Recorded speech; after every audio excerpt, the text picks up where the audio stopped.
Hi, Steve from Chorus Guitar, and today I'm going to be reviewing the Xvive U45 in-ear monitoring system. It's a wireless in-ear monitoring system, and I've been using their U4 system for quite a few years now, and Xvive have been very kind and they've sent me their U45 system. So why am I using in-ear monitoring? The reason being, when I'm on stage and I'm playing in a rock band, what can happen is it is so loud I just can't hear. So I thought it'd be worth investing in some in-ear monitoring, and that's what I did. So who's it suitable for? Right, well, this system is suitable for most bands that play on the local circuit, on the local scene. This system is inexpensive. You can pay $175 for the U4 that I've got, and it's $229 for the new U45. Now the differences between them, it's quite substantial really. The U4 is awesome, don't get me wrong, but it does use the 2.4 gigahertz frequency range. Now the problem with that is it's all a little bit crowded. So if you've got routers and Wi-Fi and telephones, you know, people on the phones in the venues and whatever, that can start impacting what's happening to you, and you can get dropouts. Luckily on the U4, you do have, I'll just turn this on so we can just about see that. There we go, let's turn her on. Okay, what you do have is you do have a little button here, and you've got 6 different frequencies that you can choose from if you are having issues with the dropouts and whatever. Okay, so that's cool. You know, you can get around it, hopefully. Okay, now the U45 shouldn't have so much of a problem with this, because yes, it's got 6 frequencies on it as well, but it's running at the 5.8 gigahertz frequency, which is far less crowded and clearer than the 2.4. So you can pick one of those units or those system up for $229 in the UK at the moment, and this is of March 2026. Okay, so they've done lots of cool things with the new system, and I'm going to go through all the bits and bobs with you. And if you're new to in-ear monitoring, don't worry, I'll try and be as straightforward as I possibly can so that you understand how it works. Okay, as I was saying, it's great for bands doing small, medium-sized venues, great for bands on a budget, and it's great in the studio as well for studio musicians. I use it for content creation as well, so when you see me doing reviews sometimes you might see me with my earbuds in and I'm using my little U4 system, or I'll probably be using the U45 system in the future. But it means that I can move around, I haven't got headphones, nothing's tying me back, and I'm also using a wireless microphones here, so I can move around and do whatever I like. It's really cool. Okay, if you're wanting a stereo mix, this is not for you. I don't want stereo, I prefer mono, because I don't want things going from my ear to ear, which is quite off-putting. Like, you know, imagine ping pong delays and stuff like that. If you're doing arena tours and stuff like that, you're probably not going to want this, and you're probably going to be wanting the more expensive UHF systems as well. And if you're wanting a long duration, these are actually have a battery built into them, and it takes 1.5 hours to 2.5 hours for a full charge, and this will give you 5 hours of use. Now, if you're using something where you're doing a rehearsal and then you're doing you could be on stage, you could be doing anything, bear in mind you've got 5 hours. 5 hours is great for gigging. You know, I mean, I normally switch mine off between sets. I probably do 2 hours. You know, I do my first set for an hour, then the second set for an hour, and I switch it off between, and I could even give it a quick charge in between. You can charge them while you're using them. Obviously, if you're using the belt pack, you know, the receiver, it would be a bit weird having a USB cable going to that, you know, and trying to charge that up. But you can charge them. It's doable. Okay, so what has the U45 got that the U4 hasn't got? What are the improvements? Well, firstly, it's using the 5.8 gigahertz frequency, which is a lot less cluttered than the 2.4, which the U4 has got. So you can be rest assured that you shouldn't be getting any dropouts with that. Also, what we've got, if I just turn this on, let's just get that in camera if I can get that on. Let's turn the power on to this little unit. There we go.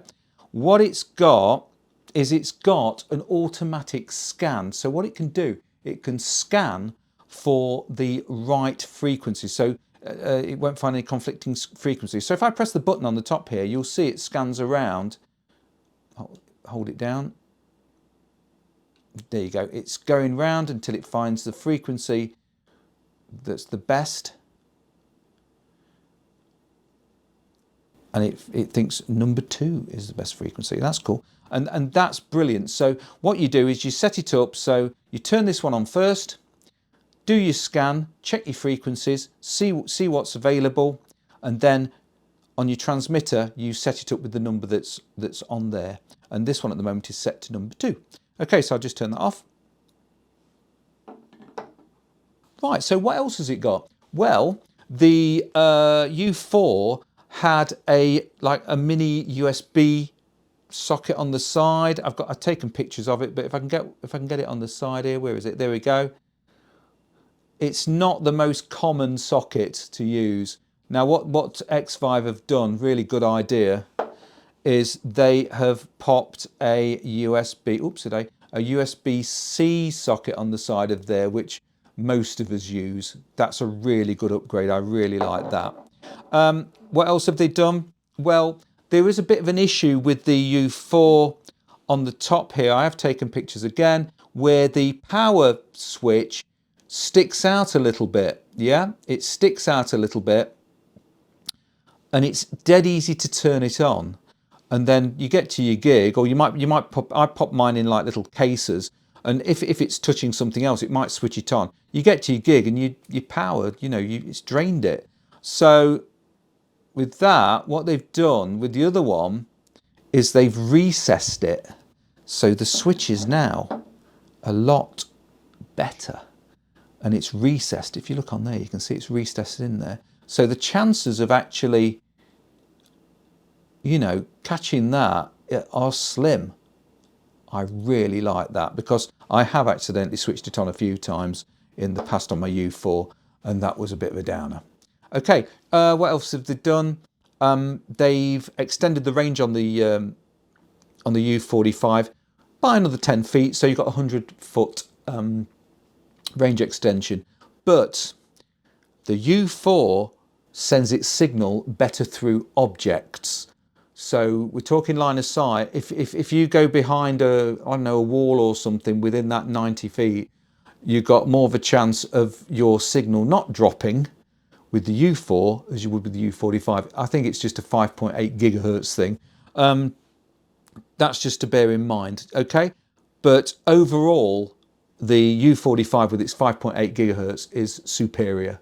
It's a superior technology. Okay, so what stays the same between the two units? Well, you've got mono audio, which is absolutely fine. The battery life's exactly the same. As I mentioned before, it takes about 1.5 hours to 2.5 hours for full charge. You're running at 24-bit 48 kilohertz audio, which is better than CD quality. And the latency that you're getting is 5 milliseconds. And you think, oh, 5 milliseconds, is that a lot? Not really. I think when you stood a few feet away from your speaker cabinet, you're going to get 5 milliseconds latency anyway. So no, it's quite natural. I have never noticed any difference, and that's been absolutely fine. I did mention earlier on that these units, both of them can be charged if you're running low. If you're running low on power, they can be charged while you're using them. So that's cool. Right, okay, so the transmitter connections that we've got are, the primary input is a XLR connector that plugs into a balanced XLR output. Okay, so what we've got, that can go into a mixer or an audio interface. I'll put up a picture for that. And also, what we've got is we've got this adapter as well. So that's really cool. So what we can do is we can just, if you haven't got XLRs, you can plug in a 1/4 inch, okay, that's a TS mono adapter, and that could go into your auxiliary send or whatever. I'll just get that down there so you can see that. Okay, so these come complete with them in the kit. What else comes in the kit? Let's have a quick look. They come with a charging lead as well, so that's really useful. I'll just mention this as I'm going through. This one's the charging lead for the U45. This has got two USB-Cs on it. The U4 has got the micro USB. You get a rather nice manual, which is really nice, straightforward, easy to understand, and you also get a little bag as well. So that's really cool to put all your stuff in. I normally just pop mine into pop mine into a plastic case, just to keep it more safer, really. But these are pretty robust units. You know, if you drop one, chances are it'll still work. Fingers crossed, but it should do. It should do. Okay, so yeah, so you get the accessory of the connector, the 1/4" mono, which you can just plug into your auxiliary send and use it that way as well. So that's really cool. Right, what we've got also on these units is we've got a mode switch. Now, this will be on the transmitter, and on the transmitter, the mode switch is line and auxiliary, yeah? So what you can do is, I normally have mine set to line, but if you're plugging into, for example, headphone output, something like that, in an audio interface or whatever, you probably want to set it to auxiliary. All it is one's putting out more signal. Okay, so you've got the line or auxiliary option, which is really cool. Right, the receiver connections, you've got a audio output. Let me grab a receiver. Okay, on the top you've got like a 1/8 TRS stereo jack. Okay, now it's compatible with professional in-ears. It's compatible with headphones. It's compatible with just, you know, general earbuds, you know, consumer earbuds. It'll work with that. It's absolutely great. So that's really nice. We like that. Even though it's a stereo jack, it does convert it into mono. Yeah. So don't expect stereo out of that. You're going to get dual. It's like dual mono sort of thing. Yeah. You'll hear the same in both ears. But as I say, it doesn't bother me, and it's brilliant. Okay. So another point on that would be that my Behringer XR18 has got 6 auxiliary outs. Yeah, they're mono outs, or you can have them as stereo. You can link them together. So I could feed 6 monitors or 6 in-ear units like we've got here, and they would be all mono. Or I could do stereo, but I'd only have 3 then, because I'd have to use 2 for each thing when I'm using stereo. So having 6 mono outs is brilliant. I love it. Okay, and that's how that works. A pro tip is when you're using this kind of equipment, if you use 2 units very close together, it can go a little bit weird. So what you can do, and I've also got a picture that I'm going to pop up, is you can attach just an XLR cable onto your auxiliary outputs or whatever, and then you can just move it away from the other one. Yeah. And also, because of the width of these units, they are a little bit wide. Sometimes they are a little bit tricky getting, you know, popping one next to the other.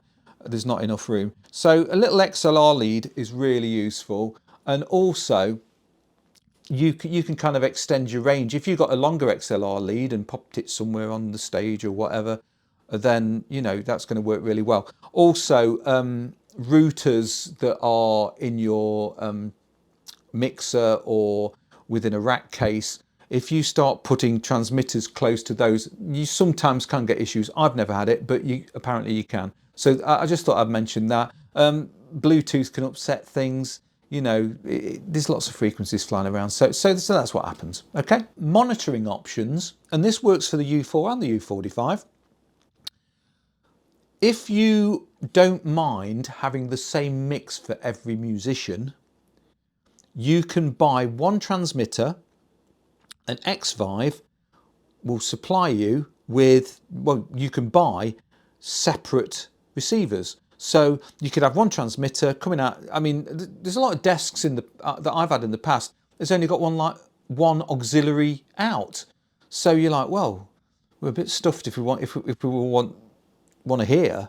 Well, what you can do with the Xvive is you can, on old systems, you can plug that in into your transmitter, and then each of you can buy, a separate receiver, because Xvive sell them separately, which is really cool. And you can have the same mix. If you don't mind the same mix, that's a real win-win, and that's a cheap way of doing it as well. Okay, so that's cool. If you do want to have separate mixers, as probably most of us do, to be honest, what you need to do is obviously buy a system each.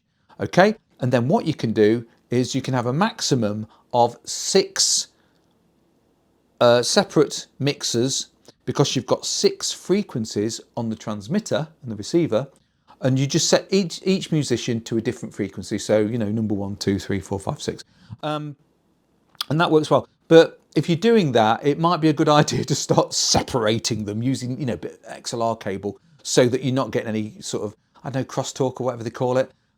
You don't want those frequencies to cause dropouts and issues. So it's quite an easy way to do it, and it's doable, and this system is amazing. I love it. I've never had an issue with it. It's brilliant. Just something to bear in mind, the U45 is better with multiple systems than the U4.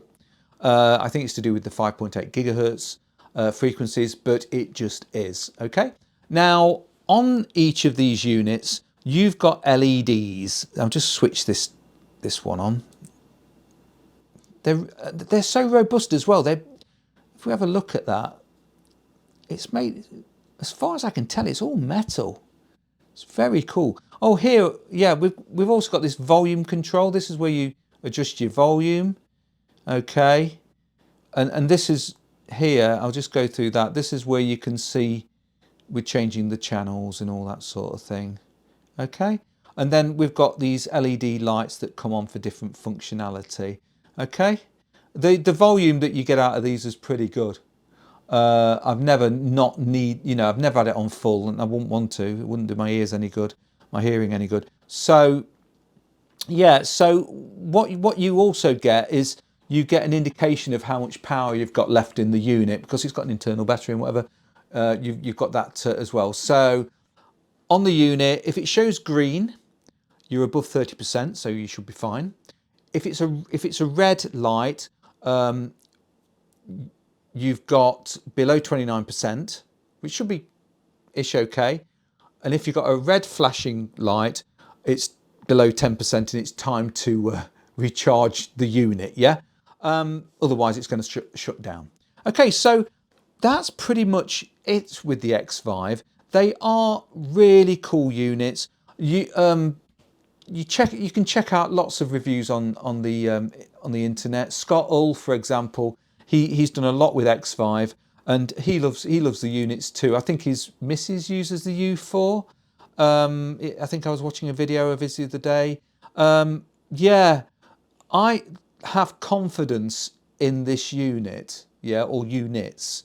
I've used them for years. I've got confidence. And I can't afford to be telling fibs or lies about anything. You get my honest opinion about it, and I would recommend this over certain. Don't buy anything cheaper, because you get what you pay for basically. So £175 for a U4, pounds that is, over here, £229 for the U45. It's a win-win really. I mean, it's great money. Okay, so if you could like and subscribe to my channel, that'd be fantastic. I'm getting some great comments from all over the world, from the Philippines, Milan, the US, all over the place. It's lovely to hear your comments. Please do comment. Hit that notification bell. Give us a like if you can. I really appreciate that. And I can't wait to do my next review for you. I'll see you soon. Goodbye.